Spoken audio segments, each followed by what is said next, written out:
Bonjour, j'espère que vous allez bien, que vous passez une très bonne journée et une bonne fin de journée. Alors donc là, je vais vous parler de tout simplement du football. C'est vrai que je parle très peu du football parce que je ne suis pas douée, je n'en sais pas plus que ça. C'est juste que je suis dans l'ambiance du football, comme tout bon Camerounais qui est dans l'ambiance du football, que ce soit fille ou garçon, on est tous dans l'ambiance du football au Cameroun. Donc, je vais en parler aujourd'hui. Je suis obligée d'en parler. Donc, je vais vous montrer quelque chose qui m'a intéressée, donc qui m'a fait plaisir. J'ai vu une vidéo tout simplement de l'international du football camerounais, le lion indomptable, Raymond Kala, tout simplement, qui tarit de louanges, tout simplement, ses coéquipiers et les anciens gloires, donc les lions indomptables du football camerounais qui ont gagné, qui ont tout gagné en fait dans leur carrière, qui ont eu le palmarès tout simplement, un grand palmarès tout simplement dans le football camerounais.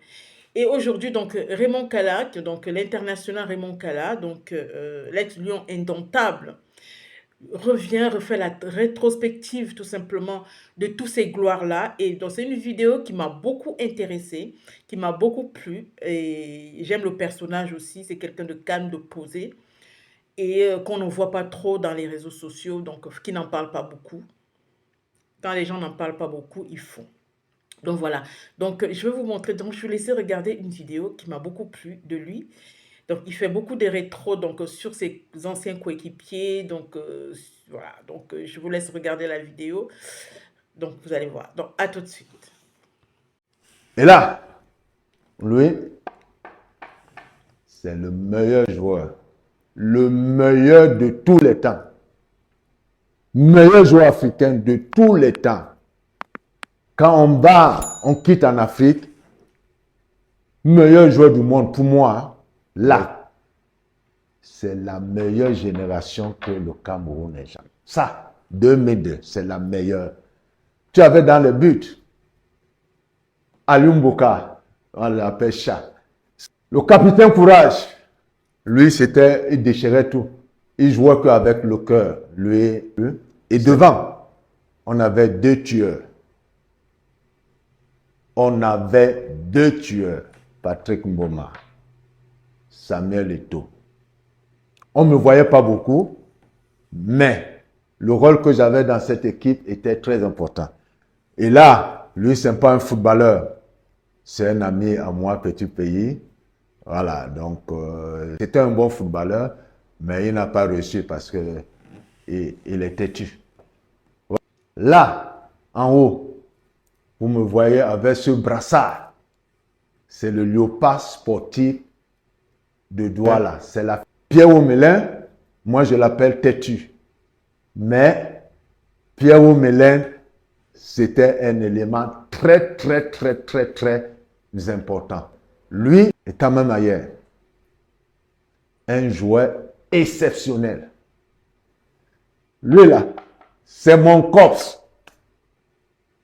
Le Cameroun n'a jamais eu un défenseur comme lui. C'est le meilleur de tous les temps, Rigobert Song. Le meilleur de tous les temps. Je m'attends tellement bien avec lui sur le terrain et en dehors du terrain. C'est une histoire. Ça, je vais encore le dire. La Coupe du Monde aux États-Unis, ça, c'est mon histoire qui avait déjà commencé. On a une belle génération. Ceux qui nous entourent, les aînés comme François Omambé, B. Joseph Antoine, Tato Stéphane, tu as Louis Pofébé et Mboul Émile. Donc, dans cette équipe, tu as vu, ça c'est 94. Dans cette équipe, c'est nous qui avions, tu as Rigobert Song dans cette équipe, tu as Marc-Vivien Foué et moi. Quand tous ces grands sont partis, nous, on a pris le relais d'accompagner ceux qui sont arrivés. Donc, cette histoire de 94, je tiens beaucoup à ça parce que c'était mes débuts. Et ici, quand c'était en 98 en France, la Coupe du Monde 98, et là, on voit déjà une génération. Et tu vois, dans cette équipe, il y a toujours Rigobert Song avec son numéro 4. Mais en 94, il avait le 3, moi-même j'avais le 13. On n'avait pas encore pris nos dossards fétifs. Donc c'était, moi j'ai repris mon 5 et lui il a son 4. Et on voit dans cette équipe, seul François Oumambik, non, par contre, il y a François Oumambik et il y a Jacques Songo qui ont joué en 94, qui nous ont accompagnés dans cette Coupe du Monde 98. Et on voit là déjà une belle génération. Djaka Beaka qui sort du championnat camerounais et qui arrive en Coupe du Monde, qui fait des merveilles. Donc, c'était une génération qui se formait à Vendo, qui est arrivée. Et quand on arrive ici, en Coupe du Monde 2002, Corée-Japon, là, comme tu vois là, c'est la meilleure équipe de tous les temps. Là, c'est la meilleure génération que le Cameroun ait jamais. Ça, 2002, c'est la meilleure. Tu avais dans le but Alumboka, on l'appelle Chat. Ça, c'est la meilleure équipe. C'est cette équipe, ça là, qui a toujours eu à jouer pendant, je prends 5 ans, qui a tout gagné. Tu avais Rigo Besson, Salomon Olombe, Bill Chateau, souvent accompagné par Ndjaka Beaka qui était blessé, et de temps en temps, Lucien Metomo qui nous accompagnait. Et tu avais Jérémy Njita, bon frappeur, qui était toujours présent, très très bon latéral. Le manque Vivien Foué qui était notre maître à jouer au milieu du terrain, qui gagnait tous les ballons, quelqu'un de très très bien. Pierre Oumelin, moi je l'appelle têtu. Mais Pierre Oumelin, c'était un élément très très très très très important. Lui, il lâchait rien du tout. Il était toujours, tous les matchs qu'il a joué à l'équipe nationale, il était toujours présent. Alioune Bouka qui rassurait, et quand même ailleurs. Un joueur exceptionnel. Comme je dis toujours, un joueur qui réussit à l'équipe nationale. Si tu joues à Fandena à Yaoundé, si tu joues à Fandena, un joueur qui joue à Fandena, 20 matchs à Fandena, ça veut dire que c'est le meilleur. C'est pas facile de jouer là-bas. Parce que moins d'erreurs, le public commence à crier sur toi. Donc si tu fais 20 matchs à Fandena, ça veut dire que tu étais au top. Lui, étant même ailleurs, nous a apporté cette stabilité. Jérémy Ditab, n'en parlons plus, lui, c'était quelqu'un qui faisait tout avec le ballon, faisait tout. Et moi, j'avais un rôle très, très important. Très, très important. On ne me voyait pas beaucoup, mais le rôle que j'avais dans cette équipe était très important. Le capitaine Courage, lui, il déchirait tout. Il jouait qu'avec le cœur. Lui, c'est quelqu'un qu'on ne présente plus. Et devant, on avait 2 tueurs. On avait 2 tueurs. Nous, on savait que derrière, on ne va pas encaisser, mais on avait ces 2 joueurs. Patrick Mboma, Samuel Eto'o. On savait que n'importe comment, il y a des jours où on n'était pas bien, mais nous derrière, on n'encaissait pas. Mais on savait que les 2 là, quoi qu'il arrive, ces 2 devant vont marquer. Et on gagnait toujours comme ça. Parce qu'on savait que les 2, quoi qu'il arrive, ils allaient marquer. Donc pour moi, c'est la meilleure génération. La meilleure génération ici. Malheureusement, après, il fallait faire les centres de formation pour qu'on commence, parce qu'il fallait aussi préparer que les autres vont partir, ceux qui allaient venir après. Donc là, c'est... Ça, je ne me rappelle plus de là où on était. Ici, là, c'est en Allemagne. Pfefferboom jouait contre Bayern de Munich, Oliver Kahn. Et là, lui, C'est le meilleur joueur. Le meilleur de tous les temps.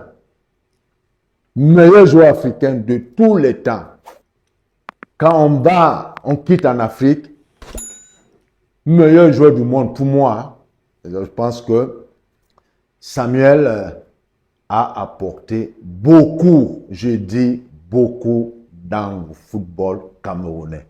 C'est quelqu'un à respecter. Lui là, c'est mon cops. Parfois, quand on a fait quand même notre premier Coupe du Monde, je ne dormais pas avec lui.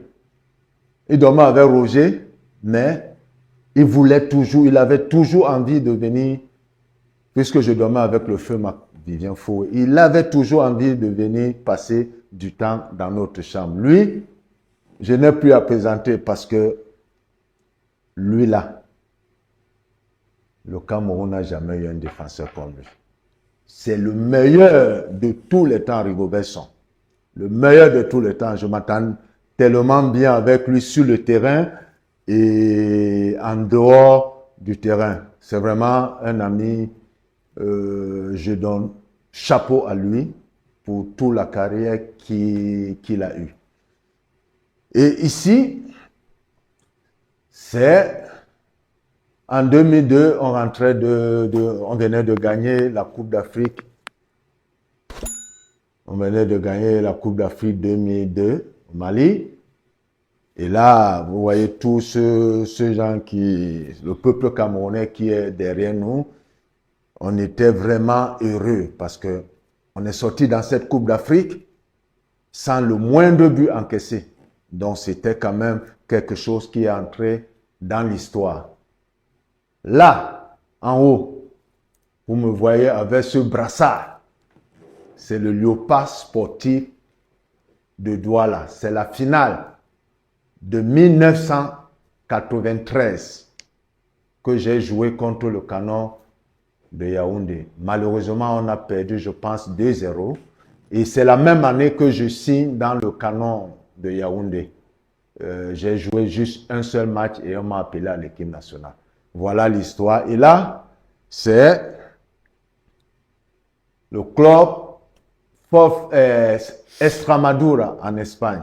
Vous voyez là, Rafa Benitez qui m'avait sollicité que je vienne aider le club. Lui, c'est un entraîneur qui m'a beaucoup aidé. Donc, je suis content de tout ça. Et là, lui, c'est pas un footballeur. C'est un ami à moi, petit pays. Voilà, donc j'ai voulu mettre aussi sa photo, mais il n'a pas joué. C'était un bon footballeur, mais il n'a pas réussi parce que il est têtu. Là, c'est le Sultan Bobo Njoya. C'était notre dernière rencontre qu'on a eue il y a, je pense, 2 semaines, parce qu'on a fait une association humanitaire, hein, Africa Dream Water. On a envie de donner de l'eau, parce qu'on sait que de l'eau, c'est la vie. Il y a beaucoup d'enfants qui souffrent parce qu'il n'y a pas d'eau potable. Donc, Africa Dream Water est la solution. Donc, il nous a reçus là-bas à Fumban, on était là-bas et ça s'est bien passé. Voilà.